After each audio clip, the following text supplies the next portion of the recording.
welcome to today's morning report with me, Japan market analyst at Asset Markets on Friday, the 7th of July. It's Nonfarm Payrolls Day, and markets has, well, normally on Nonfarm Payrolls Day, the markets are fairly cautious, not really taking much of a view ahead of the payrolls report, but certainly it seems as though that the dollar is strengthening and equities are falling away mildly. And this is coming as the continued rise is going on in bond markets. But first of all, let's look at the board. You can see here across the board, dollar strength, euro dollar lower. Now sterling is lower. That's just had the industrial production numbers out from the UK disappointing. Sterling's fallen about 30-40 pips on the back of that, and the yen is weaker. Yen is the big underperformer today after the Bank of Japan continued to do its bond purchase program. And that was the first one since we've had this sort of collective move to a less dovish positioning from the central banks of the world, major economies. And the BOJ continues to ease monetary policy with that. You've got the equity markets, which are all lower. Now, all this is happening because, first of all, let's look at the bond yields. 10-year treasuries are sort of still holding up, still going higher, as are the 2-year. And subsequently, the dollar is sort of picking up again on the back of that. It had a bit of a dip yesterday, but bouncing today. Now, what we are seeing is also the oil price, which is lower. Yesterday fell away mid-afternoon, late afternoon into the close, fell away, and again that's downside has continued today. That sort of suggests there is a sort of an outlook of concern, and that is coming with the S&P 500, which is falling away, not a million miles away from that sort of key level of sort of breakdown really that would come around about that 2,400 level. Volatility is up. VIX volatility is rising, so this all reflects this sort of increasing equity market concern that we're seeing, it's sort of playing into this whole rising treasury, rising bond yields argument, falling equities, and it's sort of playing into this whole theme that we've got at the moment. But we have got payrolls today. Now, the expectation of payrolls, let me show you, is 179 on the headline, unemployment 4.3, same as,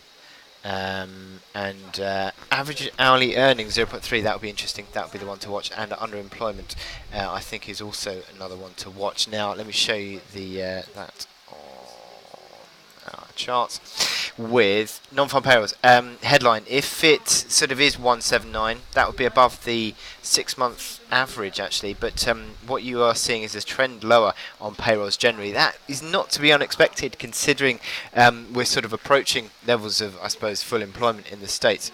But what the market will be looking out for is unemployment. If that falls away or continues to fall away, underemployment, the U6 level reading of unemployment, 8.4. Look at this back in the bull market of 2006, 2007.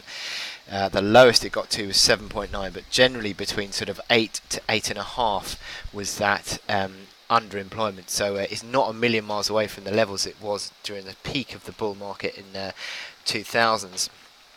So watch out for labour market participation rate as well. If that starts to, sort of continues to pick up, that would sort of reflect the sort of improvement in the labour market as well. So, or the continued strengthening of the labour market. So what we'd see is I think the market reacting to this average hourly earnings. If it comes in at 0.3, that would pick up average hourly earnings on a year-on-year basis to 2.7%. So again, that would be a dollar strength argument there. So lots of aspects of this payrolls report that we need to look out for today. So that takes me to my chart of the day, which is the DAX. Now, as I said, equity markets under pressure in recent days, and you can see that. Let me show you the daily. With the breakdown below 12,490, that sort of completed this top pattern, a 2-month top pattern, and that neckline has continued to remain in place throughout this week. Time and time again, that neckline has been tested and remained in place as resistance. And yesterday's sharp bear candle suggests we're now going to be coming back to test that low. 12,319 was last week's low, and sort of continue to the downside today. Look at these momentum indicators. The RSI back below 40, failing around that 40 level and turning lower. That doesn't look great, considering 40 was previously a level where the buyers started to come back in. MACD lines falling negatively. I think that's the sort of first time it's been falling negatively back since July last year, really. So that is a concern. And stochastics also turning lower. So this is sort of moving into sort of realms of correction territory if we sort of break down below that 12,319 level. That would continue. That's around about 460 pips of top pattern target to the downside. If that continues to the downside, which I think it will do, you got that support arguably around about 12,289, which is that traded low there on the 24th of April. But generally speaking, I think the market will be sort of pulling lower on this one and certainly testing that 12,319 level. So with that in mind, I wish you good luck in your trading today for payrolls, and I'll speak to you later. Thank you.